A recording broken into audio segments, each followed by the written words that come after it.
Buenas tardes, soy Marix Aranguren, coordinadora de eventos internacionales del campus universitario Uniacademia en Colombia. Nuevamente les doy la bienvenida a nuestro segundo ciclo virtual de conferencias jurídicas internacionales. Uniacademia, con el patrocinio de Ledger, tenemos el gusto de presentar al doctor Edgar Francisco Flores Mita, quien disertará el tema la autonomía procesal y sustancial del delito de lavado de activos. El doctor Edgar Francisco Flores Mita es abogado por la Universidad Católica Santa María de Arequipa, máster en Derecho Penal por la Universidad Nacional de San Agustín, Arequipa, máster en Prevención y Represión del Blanqueo de Dinero, Fraude Fiscal y Compliance por la Universidad de Santiago de Compostela en España. Estudia máster en Política Criminal de la Universidad Salamanca en España. Autor de la tesis Alcances normativos de la teoría de la imputación objetiva para delimitar el delito de lavado de activos. Decano del Colegio de Abogados de Moquegua, Perú. Expositor internacional de la Alianza Global de Juristas en Panamá. Bienvenidos.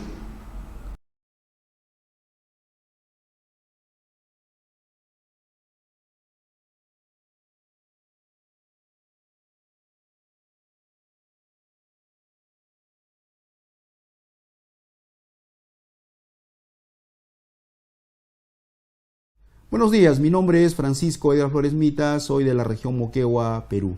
Agradezco a Uniacademia que me ha permitido hacer esta ponencia denominada la autonomía del delito de lavado de activos, que es un delito sumamente complejo, un delito transnacional que hasta la fecha es objeto de investigación por diferentes juristas, y hay también diferentes posiciones doctrinarias que indudablemente generan la modificación legislativa en este tema de lavado de activos en los diferentes países de la región y del mundo. Vamos a empezar este tema citando una frase de Kofi Annan, presidente de la ONU, secretario general de la ONU, entre los años 1997 y 2006, precisamente relacionando o enfocando este tema de delitos sumamente complejos, de delitos transnacionales, que traspasan las fronteras de los países y que indudablemente hacen daño a la economía de los países y a la economía del mundo. Kofi Annan dice: si la delincuencia atraviesa las fronteras, lo mismo debe hacer la acción de la ley. Es por ello que el delito de lavado de activos, este tema, ha sido abordado no solamente por organismos internacionales regionales, sino también mundiales, y que ha posibilitado y ha exhortado y ha dado recomendaciones para que los países del mundo puedan tipificar el delito de lavado de activos y sean integrados en sus códigos penales. En esta ponencia voy a presentar primeramente la temática, es decir, los temas que se van a abordar en esta ponencia. Un primer tema que abordo es la motivación de la ponencia, es decir, lo que ha motivado a hacer esta ponencia sobre la autonomía del delito de lavado de activos. Seguidamente vamos a dar una definición, una definición consensuada de lo que significa el delito de lavado de activos. Un tercer tema, vamos a explicar la relación de causalidad entre una actividad criminal previa y la ganancia ilícita. En el cuarto punto vamos a abordar los problemas de probanza del delito previo que ha generado la autonomía del delito de lavado de activos.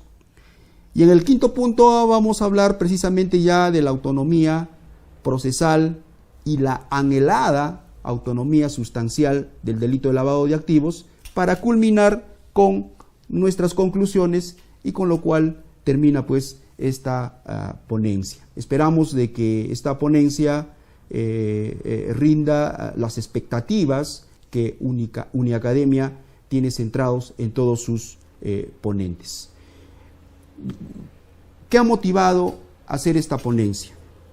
Bueno, lo que ha motivado a hacer esta ponencia es la estadística. Y yo resumo en una frase muy simple lo que viene ocurriendo en mi país. Muchas investigaciones por el delito de lavado de activos y pocas sentencias condenatorias. Bueno, eso por un lado está muy bien, pero el lado que está mal, muchos dirían que con esos resultados, pues en el Perú nadie comete delito de lavado de activos. El tema es el perjuicio que le ocasiona a un ciudadano peruano, y no solamente peruano, puede ser de cualquier otro país, el simple hecho de ser investigado por el delito de lavado de activos. Es como dice el doctor Dino Carlos Caro Coria, distinguido jurista en mi país, se produce ahí la capitis diminutio. ¿Por qué? Porque cualquier ciudadano, bueno, es ya puesto en una lista negra y ya es un personaje negativo para el sistema financiero o por cualquier otro o por cualquier otra operación comercial que desea realizar. Y entonces, en el año 2018, 2019, obtengo una estadística del Ministerio Público del Distrito Judicial de Moquegua, de mi país Perú, donde el Ministerio Público da a conocer que del 2012 al 2018 hubieron 34 investigaciones por el delito de lavado de activos, y de las cuales solo una llegó a juicio oral y que culminó con sentencia absolutoria. En el año 2013, el doctor Víctor Prado Saldarriaga, en su obra denominada La criminalidad organizada y el lavado de activos, cita también una estadística de la Sala Penal Nacional de mi país, entre el periodo del 2008 al 2012, donde se informa que solo se registraron 31 sentencias y de las cuales solamente 13 fueron condenatorias. Frente a esta estadística, el doctor Prado Saldarriaga comenta y dice de que esto puede deberse a la poca operatividad de la legislación dada hasta ese momento en el país, que indudablemente afectaban la eficacia en la forma como se debe combatir este flagelo que significa el lavado de activos. En el año 2020, el doctor Dino Carlos Caro Coria, en un artículo que él denomina ¿Por qué existen muchos procesos por lavado de activos y pocas sentencias?, este artículo publicado en el diario El Comercio de mi país, él da una explicación y precisamente cita también estadística, y él cita una estadística del año 2012 al 2018, entiendo que es una estadística ya a nivel nacional, donde dice que solamente se han condenado a 135 personas y 5 empresas. Y por eso es que el doctor Caro dice de que, hace un comentario, dice de que en mi país habría pues una bajísima probabilidad de condena. Pero ¿cuál es el problema? ¿Cuál es el problema? ¿Por qué muchas investigaciones por lavado de activos y pocas sentencias condenatorias?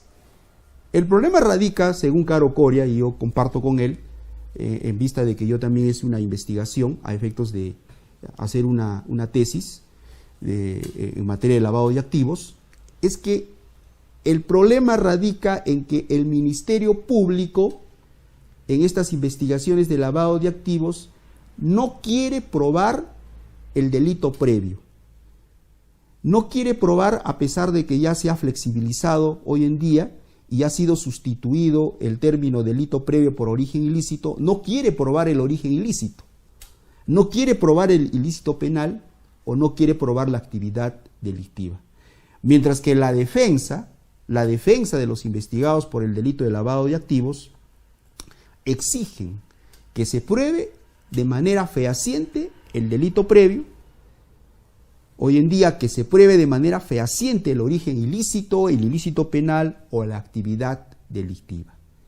Y entonces, este conflicto de probanza del delito previo, hoy en día objeto de probanza del origen ilícito, es lo que ha motivado que yo haga esta ponencia y que indudablemente ha generado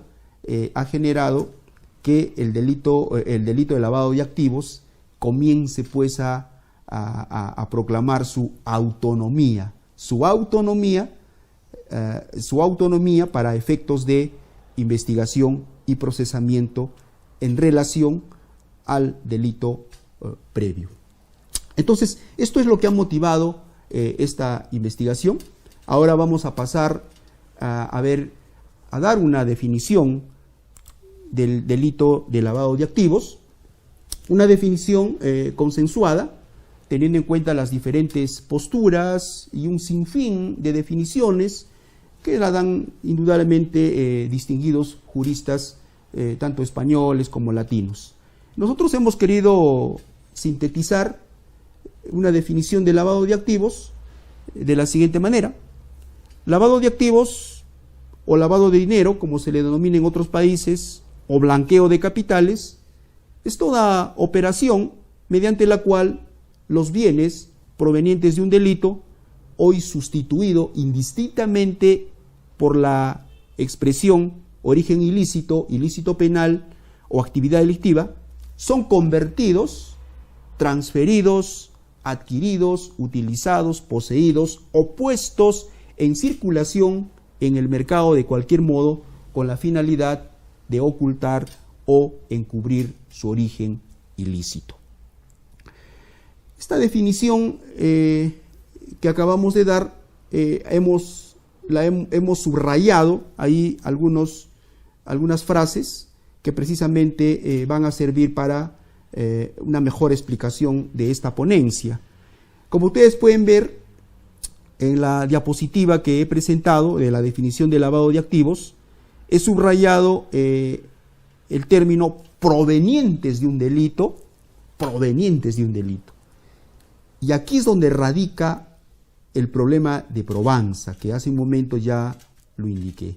¿Será tan difícil probar el delito previo?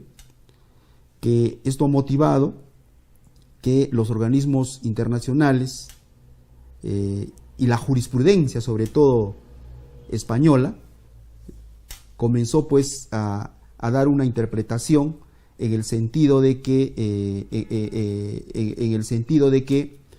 no era necesario que se tenga una sentencia penal firme acreditando el delito previo.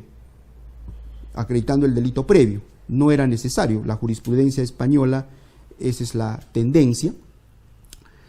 Y posteriormente las legislaciones en el mundo sustituyen, como era tan difícil acreditar el delito previo, y es más, ni siquiera se necesitaba obtener una sentencia firme en relación al tema de probanza, han sustituido delito previo por origen ilícito, ilícito penal o actividad probatoria.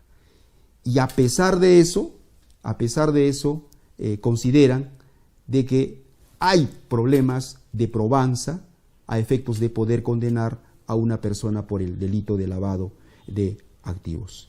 Seguidamente vamos a pasar un video donde se refleja un caso muy sonado en mi país, el caso Ecoteva, el caso donde la empresa Odebrecht, una transnacional investigada a nivel mundial y aquí también en la región, por haber corrompido a muchos presidentes, a muchas autoridades regionales a cambio de obras. Y en este caso vamos a ver cómo el expresidente Toledo de mi país exige mediante una declaración pública que le prueben cómo, cuándo y dónde la empresa Odebrecht le entregó los 20 millones de dólares. Lo cual pues en este modo superandi de este delito es pues imposible que le vayan a depositar precisamente a una cuenta personal del señor Toledo. Precisamente antes de que llegue al señor Toledo este dinero tiene que seguir un circuito,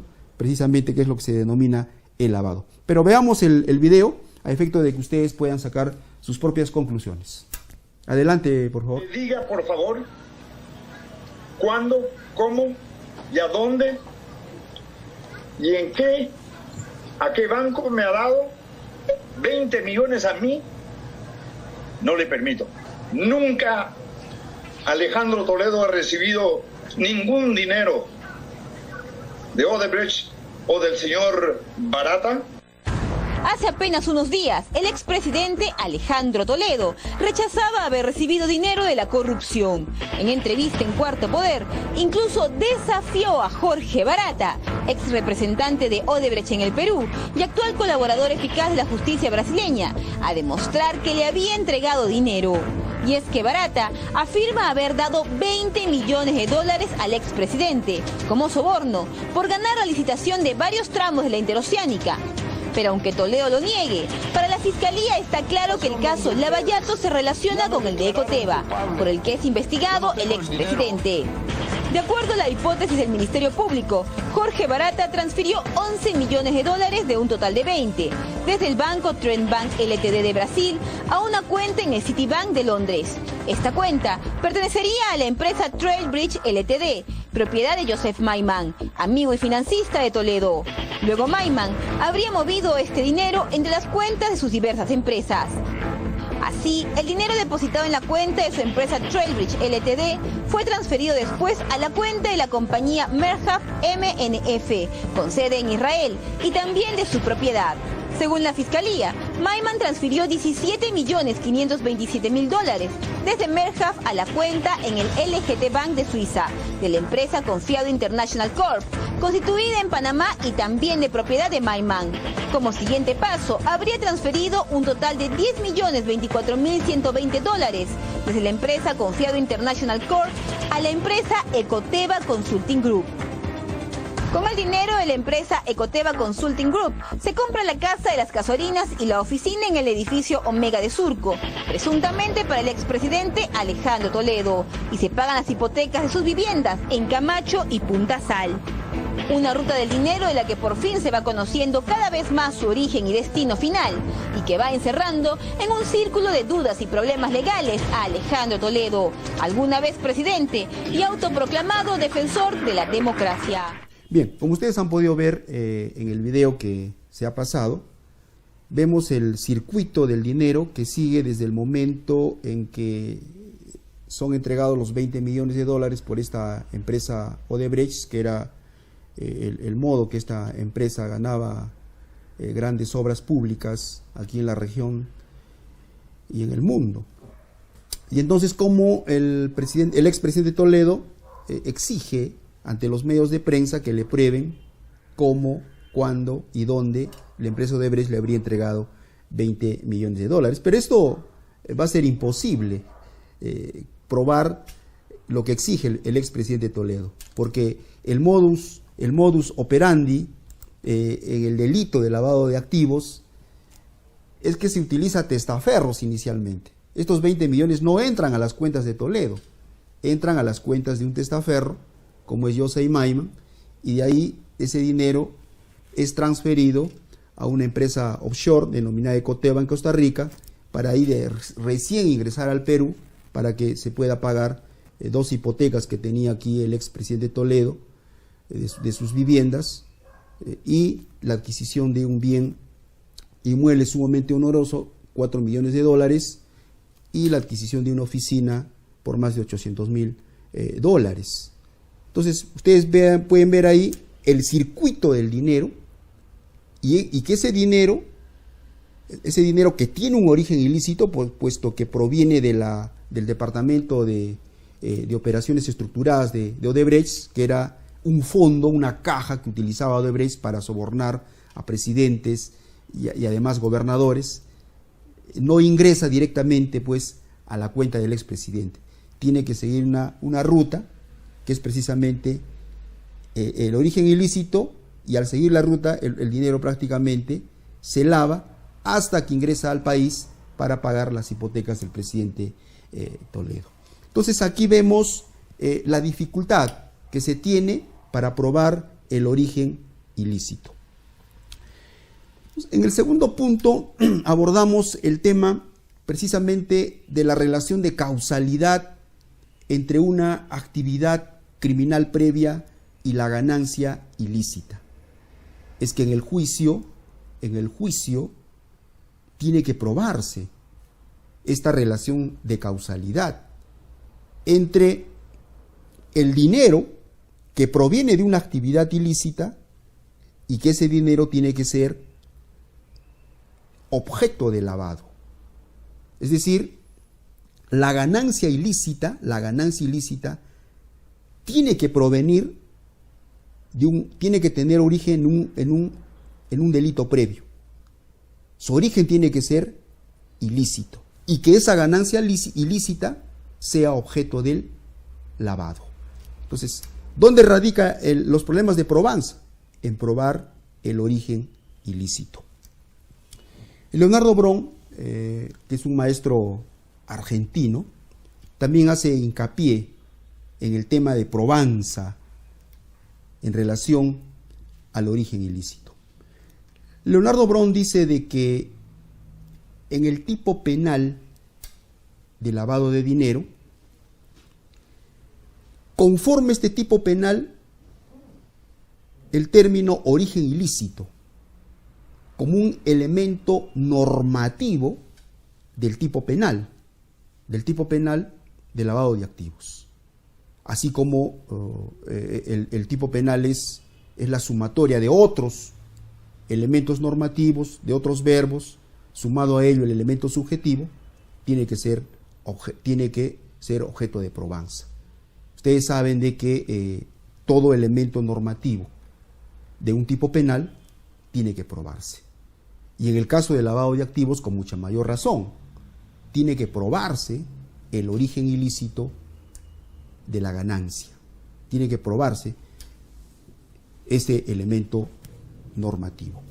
Y entonces Leonardo Bron dice que aquí hay pues problemas. Y por eso es que él propone dos alternativas. ¿Cómo podría probarse el origen ilícito de esta ganancia maculada?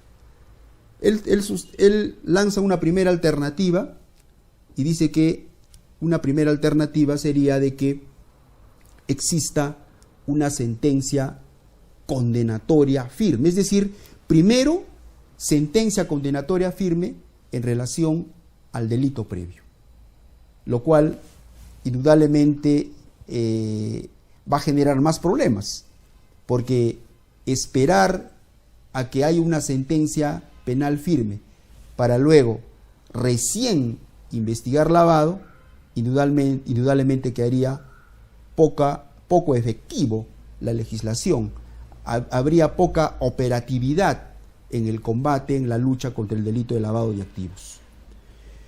Y por ello es que él propone una segunda alternativa y dice que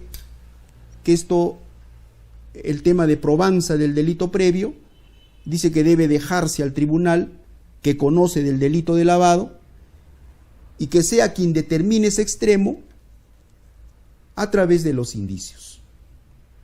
Es decir, de todo el caudal probatorio que presente el Ministerio Público ante el tribunal, de ahí el tribunal debe inferir y por indicios podría acreditarse el delito previo.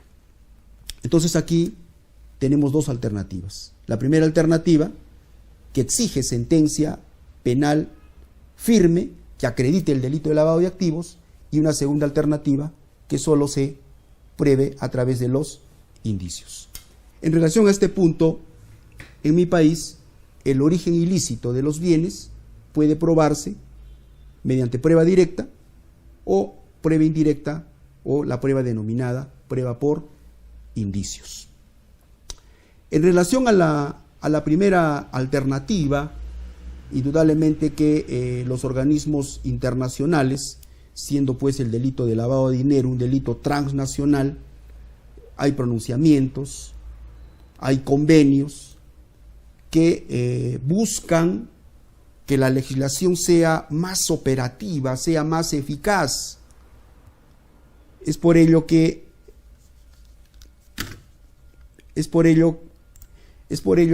el Convenio de Varsovia, en su artículo 9, establece que la condena previa o simultánea del delito precedente no representa un requisito para condenar por el delito de lavado de activos. Fíjense lo que sostiene este convenio, que para condenar a una persona por el delito de lavado de dinero no es necesario que se haya verificado condena previa o que haya una investigación simultánea en relación al delito previo para poder condenar a una persona por el delito de lavado de dinero. Y esa posición es la que ha sido acogida por diversos países del mundo, y la jurisprudencia panameña, por ejemplo, también sigue esa línea, porque la Corte Suprema de Justicia de Panamá, en una sentencia del 4 de junio del año 2012, deja establecido que la acreditación plena del delito previo, la jurisprudencia de esa sala se ha inclinado en considerar que ello no es necesario. Entonces, ¿cómo se ha venido solucionando este problema de probanza del delito previo, hoy origen ilícito? Es flexibilizando el tema de probanza. Hasta yo diría disminuyendo el estándar probatorio. Ya no se necesita prueba directa, sino con prueba indirecta a través de los indicios, el Ministerio Público puede acreditar el origen ilícito de las ganancias maculadas. Pero a pesar de esas soluciones que plantean los organismos internacionales, como el Convenio de Varsovia y otros convenios, ha permitido que las legislaciones del mundo comiencen también a flexibilizar el tema de probanza, y la jurisprudencia indudablemente que ha jugado un papel muy importante a efecto de que pueda viabilizar, flexibilizar el tema de probanza, porque aquí está, como quien dice, aquí está el problema central del tema de probanza en el delito de lavado de activos. Entonces, los organismos internacionales, la jurisprudencia y las legislaciones ya han sido unánimes en admitir que el origen ilícito ya no requiere prueba directa para ser demostrado. Ya no requiere de sentencia previa sobre el origen ilícito para poder condenar a una persona por el delito de lavado de activos, o lavado de dinero, o blanqueo de capitales, como se le conoce.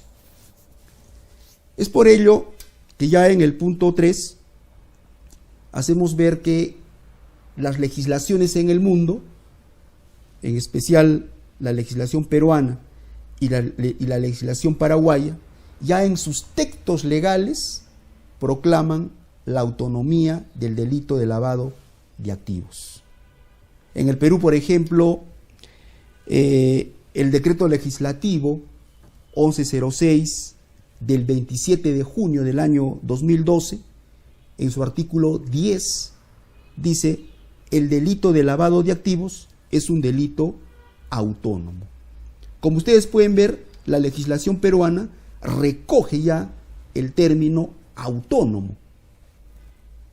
Lo mismo sucede en el artículo 278 del Código Penal del Paraguay, y dice que el lavado de activos será sancionado como un hecho punible autónomo. Y entonces, en la investigación que se ha realizado en las legislaciones de Latinoamérica especialmente y España, vemos que en la legislación peruana y en la legislación paraguaya se utiliza el término autónomo, o sea, proclaman la autonomía del delito de lavado de activos.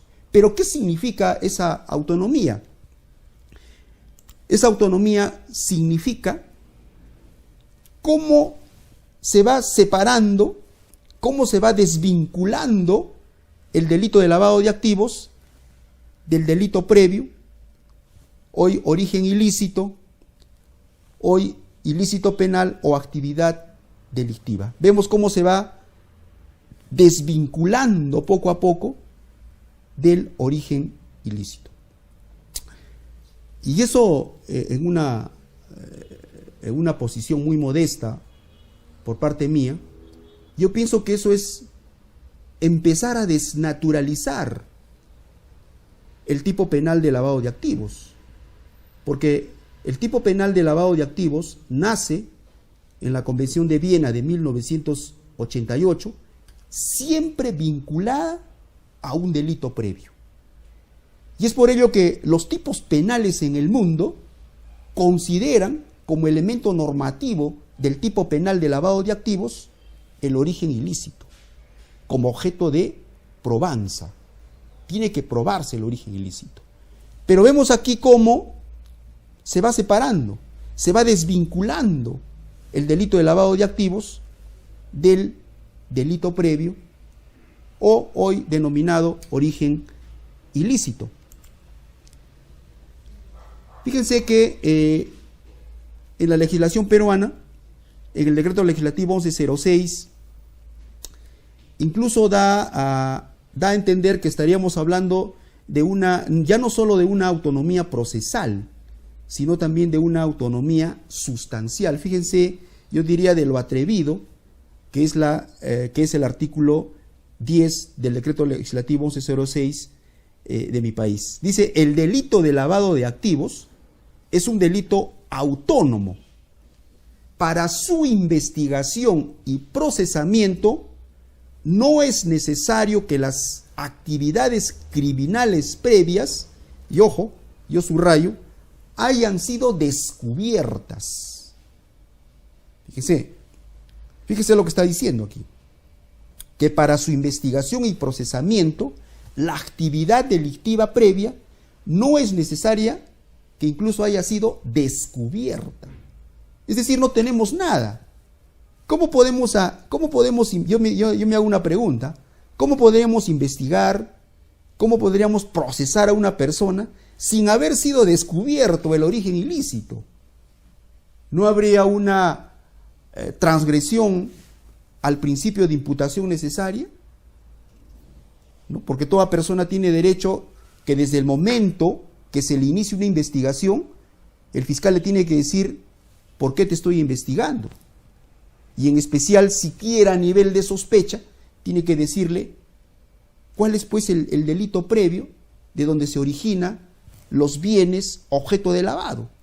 Pero sin embargo, aquí en la legislación peruana, y que hay críticas por parte de diversos juristas, entre ellos el doctor Pariona, dice: ¿cómo puede ser que la actividad delictiva previa no haya sido descubierta? No. Si no hay sentencia condenatoria firme, ya la jurisprudencia y los organismos internacionales ya lo han dicho que sí es posible investigar, incluso condenar, pero tiene que probarse el origen ilícito. Si hay un proceso que se sigue en simultáneo, de la misma manera puede procesarse una persona por el delito de lavado de activos. Y en el año 2016 en mi país se expide el decreto legislativo 1249 del 26 de noviembre del año 2016, que modifica el artículo 10 del decreto legislativo 1106. Y vean ahí, si el decreto legislativo 1106 decía que para investigar y procesar a una persona por el delito de lavado de activos no se requería que la actividad delictiva previa siquiera haya sido descubierta, la modificatoria introducida por el decreto legislativo 1249, fíjese lo que dice. Dice que para investigar, procesar y sancionar a una persona por el delito de lavado de activos, no es necesario que la actividad criminal previa haya sido descubierta. Entonces quiere decir, hasta aquí, que se podría condenar a una persona por el delito de lavado de activos sin probar el origen ilícito. Porque si estamos diciendo que la legislación peruana dice sin que sea descubierta. Es decir, está yendo más allá de lo que han establecido los organismos internacionales, el Convenio de Varsovia, han establecido más allá, están yendo más allá de lo que dice la jurisprudencia internacional. Y esto indudablemente ha generado un conflicto aquí en mi país, y yo no sé si en otros países de Latinoamérica se haya generado lo mismo. Porque yo diría, como ya lo dije en un inicio, el problema está en que mientras que el Ministerio Público no quiere probar el origen ilícito, por su parte la defensa exige que se pruebe el origen ilícito de las ganancias maculadas. Y aquí se ha producido en mi país un conflicto que ha tenido que ser resuelto por la Corte Suprema de Justicia. Como ustedes pueden ver, con la expedición del Decreto Legislativo 1249 del año 2016 en mi país, que establecía de que para investigar, procesar y sancionar a una persona no se exigía que la actividad delictiva previa haya sido descubierta. Frente a ello, el Ministerio Público, que en ese momento tenía varias investigaciones por el delito de lavado de activos, sentó una posición. La posición de ese entonces del Ministerio Público era de que para condenar a una persona por el delito de lavado de activos no se requería probar el origen ilícito. Y esta posición indudablemente que iba pues contra toda la legislación que a la fecha tenemos en materia de lavado de activos a nivel de Latinoamérica, porque todos los tipos penales, al menos de la legislación argentina, la legislación colombiana y la legislación española, considera el origen ilícito como elemento normativo del tipo penal. Así, por ejemplo, el artículo 300-1 de la ley 26.683 en el país de Argentina, tiene que acreditarse que los bienes provengan de un ilícito penal, como elemento normativo del tipo penal. De la misma manera, el artículo 323 del Código Penal colombiano, que utiliza la expresión bienes que tengan su origen mediato o inmediato en actividades delictivas.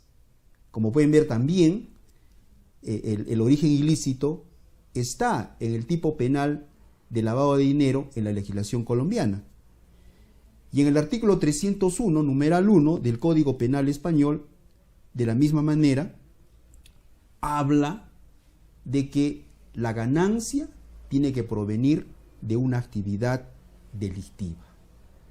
Y entonces no se puede dejar de lado, no puede dejar de probarse el origen ilícito de la ganancia maculada en un tipo penal de lavado de activos. Entonces, esta posición en su momento del Ministerio Público iba pues contra todo el derecho comparado, porque el Decreto Legislativo 1249 consignó en su artículo 10 que para procesar, investigar y sancionar no se requería que la actividad delictiva previa haya sido descubierta. Esto fue entendida por el Ministerio Público como que para condenar a una persona por el delito de lavado de activos no se requería probar el origen ilícito. En ese mismo año, la Corte Suprema de Justicia la Corte Suprema de Justicia emite una sentencia casatoria como es la 92-2017. ¿No? Esta sentencia 92-2017 establecía que sí tenía que probarse el delito previo de manera fehaciente y que incluso tenía que acreditarse de manera específica, no de manera genérica. También establecía de que solamente podían ser considerados como delitos previos los delitos graves. Entonces, esta posición de la Corte Suprema, contenida en la sentencia 92-2010, que era una posición contraria a la interpretación que hizo el Ministerio Público del Decreto Legislativo 1249, tuvo que la Corte Suprema, a través de una convocatoria que hizo a todas las salas penales supremas, amigos Curie, a efecto de solucionar este conflicto, a efecto de uniformizar criterio, porque era claro el debate.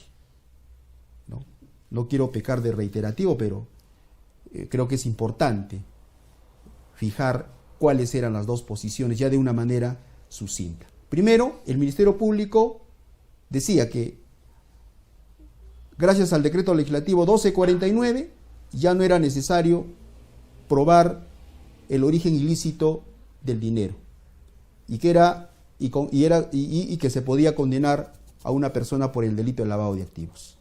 La Corte Suprema, a través de la sentencia 92-2010, establecía que sí tenía que probarse de manera fehaciente,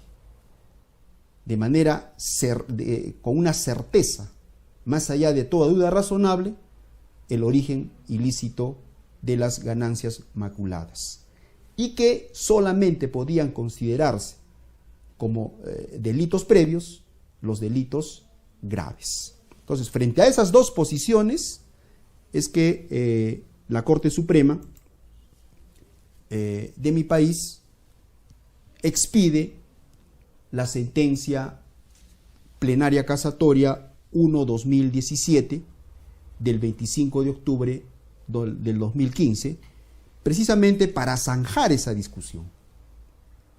Y tenía que hacerlo porque no se podía permitir semejante discusión cuando en ese momento en el país el Ministerio Público tenía pues varias investigaciones por el delito de lavado de activos. Y que era importante también para zanjar este tema, porque lo que motivó esta ponencia, como lo dije en un inicio, era que el Ministerio Público pues no quiere probar el origen ilícito, mientras que la defensa exige que se pruebe el origen ilícito. Veamos qué cosa dijo la sentencia plenaria casatoria 1/2017 del 25 de octubre del año 2017. Dijo: si bien la legislación proclama la autonomía del delito de lavado de activos, sin embargo, el origen delictivo y origen criminal es un elemento del tipo penal. Creo que eso es importante. Ahí está zanjado el tema, a pesar de que el decreto legislativo 1249 dijo en su momento que para sancionar, investigar y condenar no era necesario que se haya descubierto la actividad delictiva. A pesar que el legislador expidió este decreto legislativo, sin embargo la Corte Suprema, como máximo órgano de justicia en mi país, ya deja zanjado el tema. Dice: a pesar de que se ha proclamado la autonomía del delito de lavado de activos en el país, ese elemento normativo del tipo penal, el origen ilícito, el origen delictivo, el origen criminal. Y si es un elemento normativo del tipo penal, entonces tiene que probarse. Ministerio Público, tienes que probar este elemento normativo si deseas lograr una sentencia condenatoria por el delito de lavado de activos. Segunda conclusión que da la Corte Suprema de Justicia: los delitos precedentes que originan los bienes no deben ser necesariamente graves. Y aquí esta conclusión que expide la Corte Suprema, indudablemente que yo diría corrige la sentencia casatoria 92/2010, que establecía que solamente podían ser delitos previos los delitos graves. Aquí la Corte Suprema zanja el tema y dice que no necesariamente deben ser graves, sino que pueden ser cualquier otro delito que tenga la capacidad de generar ganancias ilícitas. Y tercero, que es un tema que también ha generado un problema actualmente en el país. Dice la Corte Suprema: el estándar de prueba de la actividad criminal que generan las ganancias ilegales se regirá por las exigencias legales según la etapa procesal en que se encuentre el proceso. Y concluye: pero para condenar a una persona por el delito de lavado de activos se requiere elementos de prueba más allá de toda duda razonable que permita acreditar el origen ilícito de los activos. Y digo que esta última conclusión de la Corte Suprema de mi país ha generado otro problema, si bien soluciona este conflicto entre el Ministerio Público y la Corte Suprema a raíz de la expedición del Decreto Legislativo 1249, sin embargo, aquí se ha generado un nuevo problema. ¿Por qué? Porque el estándar de prueba dice que debe ser valorado de acuerdo a la etapa procesal. Y ahí la Corte Suprema, en esa misma sentencia, dice de que para iniciar cualquier investigación actualmente por el delito de lavado de activos, únicamente basta acreditar la sospecha inicial simple. Una sospecha inicial simple. Yo diría que con eso tal vez volvemos a lo mismo, porque el Ministerio Público, amparado en esta casación, le inicia investigación por el delito de lavado de activos a cualquier persona. A cualquier persona. Y entonces, ¿qué podría decir el investigado? Oiga, dígame, Ministerio Público, ¿por qué me está investigando por el delito de lavado de activos? ¿Cuál es el origen ilícito? ¿Cuál es la actividad delictiva previa que he cometido para generar los ilícitos, o es de donde provienen los fondos? Y entonces el Ministerio Público dice: no, la Corte Suprema ha dejado establecido en su sentencia plenaria casatoria 1/2017 que basta la sospecha inicial simple para poder investigar a cualquier persona por el delito de lavado de activos. Y entonces hemos caído en el mismo vicio, porque se sigue investigando a más personas por el delito de lavado de activos. Basta un desorden tributario, basta un desorden contable, basta que no se pueda justificar el dinero para la adquisición de un bien. El Ministerio Público en estos momentos investiga a cualquier persona por el delito de lavado de activos. Y es por ello que el doctor Carlos Coria, en este comentario, en este artículo que hace en el año 2020, dice pues con toda razón: muchas investigaciones por el delito de lavado de activos y pocas sentencias condenatorias. Entonces, con esta sentencia de la Corte Suprema, es una puerta abierta para que el Ministerio Público pueda investigar a cualquier persona por el delito de lavado de activos. ¿Por qué? Porque esta sentencia le faculta ir de a pocos, ¿no? Porque si te investigo por una sospecha inicial simple, cuando llego a la etapa investigativa, si voy a pasar a una investigación preparatoria, es decir, cuando ya judicializo la investigación, de repente ya tengo algunos elementos de convicción que permitan imputar que efectivamente que los dineros provienen de determinado delito. Pero para la condena sí se requiere certeza, sí se requiere probanza en relación al origen ilícito más allá de toda duda razonable. Ahora, hemos visto hasta aquí cómo el tema de probanza del origen ilícito es el que ha generado la autonomía del delito de lavado de activos. Inicialmente procesal,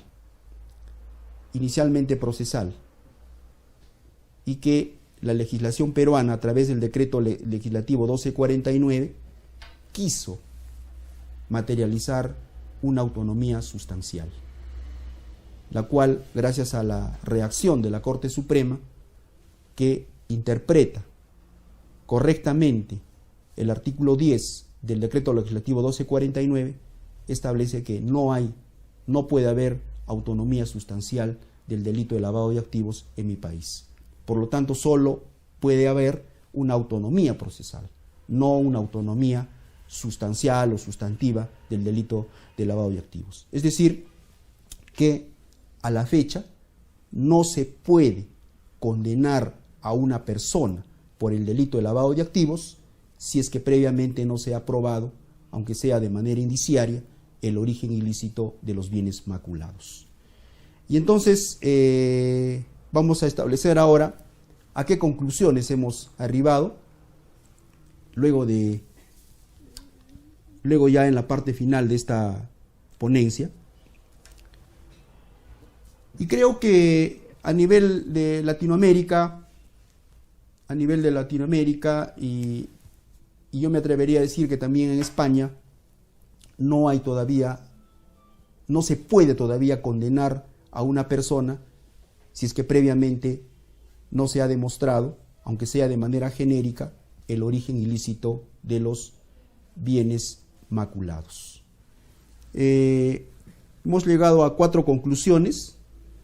Por ejemplo, una primera conclusión que la recojo del doctor José Fernández Sacur, que es un maestro paraguayo, especialista en lavado de activos, al comentar precisamente el artículo 196 del Código Penal paraguayo, dice que el blanqueo es un tipo penal autónomo, pero no obstante su autonomía es solo procesal y de ninguna manera puede ser sustancial. Una segunda conclusión a la que yo arribo es pretender condenar a una persona por el delito de lavado de activos sin probar de manera fehaciente el origen ilícito o ilícito penal o actividad criminal es afectar el principio de legalidad y también otros principios fundamentales del derecho penal. El doctor Raúl Parión Arana, que es un distinguido jurista de mi país, que también es especialista en estos temas de lavado de activos, dice: renunciar a la prueba del delito fuente viola indefectiblemente el derecho a la prueba, el derecho de defensa y la presunción de inocencia. Eso dice el doctor Raúl Parión Arana, quien ha sido un crítico aquí en mi país de que pudiera darse, felizmente no se dio, la autonomía sustancial del delito de lavado de activos. Él, al igual que otros juristas, y con las cuales también yo estoy de acuerdo, sí puede haber una autonomía procesal del delito de lavado de activos, pero no puede haber una autonomía sustancial del delito de lavado de activos. Acceder a una autonomía sustancial del delito de lavado de activos es ir en contra de la razón de ser de este delito, es ir en contra de la Convención de Viena del año 88, que dio nacimiento a este delito y lo vinculaba siempre a un delito previo, y este delito previo era pues el relacionado al tráfico de estupefacientes, tráfico ilícito de drogas, etcétera, etcétera, para posteriormente en la Convención de Palermo ya ya no solamente se tenía como delito previo al delito de tráfico de drogas, sino ya se podía comprender varios otros delitos, y que indudablemente la Convención de Palermo decía que solamente debería ser delitos graves. ¿Y cuáles eran esos delitos graves? Solamente aquellos delitos cuyas penas eran superiores a los 4 años. Pero hasta en eso hoy en día se ha flexibilizado, porque en la legislación de mi país, por ejemplo, tal como ya hace un momento lo he mencionado,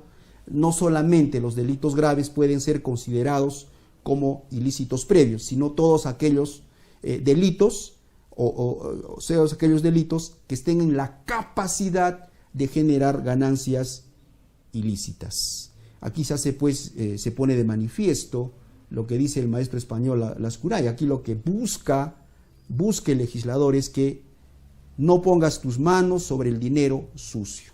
No, eso es lo que quieren las políticas criminales de los diferentes países. Finalmente, una conclusión, dice, debe probarse mínimamente el hecho o suceso fáctico que genera la ganancia ilegal, el lugar, tiempo y espacio en que ocurrió. Todo ello para garantizar el principio de imputación necesaria y el derecho de defensa del imputado. Aquí quien habla discrepa con las posiciones que solamente basta acreditar el origen ilícito de los bienes de una manera genérica.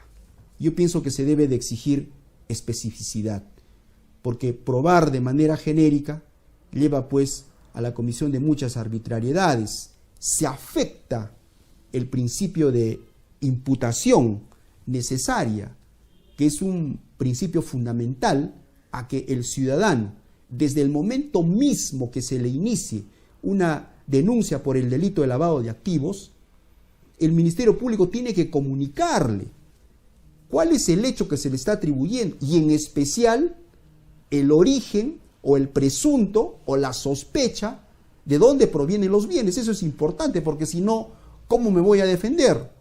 Y en eso yo discrepo con la Corte Suprema de mi país en la sentencia plenaria casatoria 1/2017, cuando dice no, es suficiente que para iniciar cualquier investigación basta la sospecha inicial simple. Ahí sí hay una discrepancia, y es por ello que quien habla en el año 2020, el año pasado, presenté una tesis para optar el grado de magíster denominada Alcances normativos de la teoría de la imputación objetiva para tipificar el delito de lavado de activos. ¿Por qué? ¿Cuál era el problema?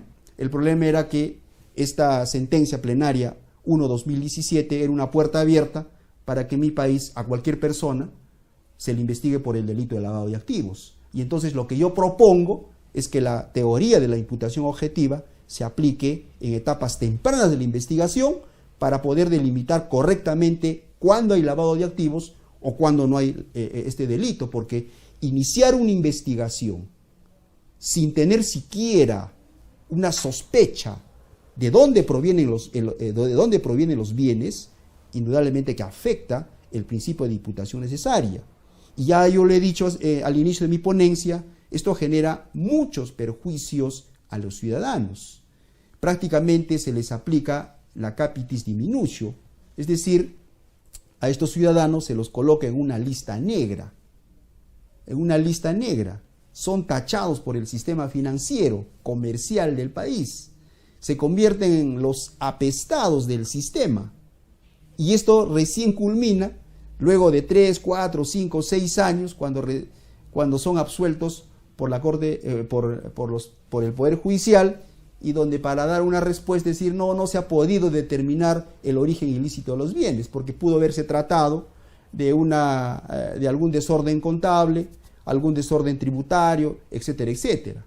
Y entonces esto está motivando esta sentencia plenaria casatoria 1/2017. Por ello, en esta conclusión se concluye de que debe probarse de una manera específica, tal como lo establecía la sentencia casatoria 92/2017, no de una manera genérica como lo exigen algunos otros algunas otras legislaciones, algunas posiciones jurisprudenciales que solo debe ser de manera genérica.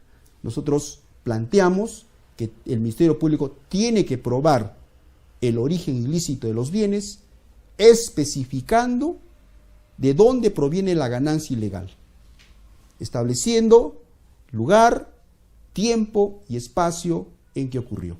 No olvidemos, como dice el profesor José Fernando Sacur, el delito de lavado de activos es un delito de segundo piso. No puede haber delito de lavado de activos si no hay un origen ilícito. No se puede condenar a una persona por el delito de lavado de activos si previamente no se acredita a través de prueba directa o prueba indiciaria el origen ilícito de los caudales maculados. Por ello, a la fecha, solamente podemos hablar de una autonomía procesal del delito de lavado de activos. No se puede hablar de una autonomía sustancial del delito de lavado de activos porque simple y llanamente no la hay. Muchas gracias, Uniacademia, muchas gracias a todos los que han tenido la oportunidad de seguirme a través de esta ponencia y hago llegar un saludo a todos mis colegas, a todos mis hermanos de los países de Latinoamérica y a Uniacademia por darme esta oportunidad de poder transmitir esta ponencia y espero de que sirva de algo en nuestro desarrollo, en el desarrollo profesional y académico de quienes han tenido la oportunidad de ver esta ponencia. Muchas gracias, Uniacademia, y hasta una próxima oportunidad.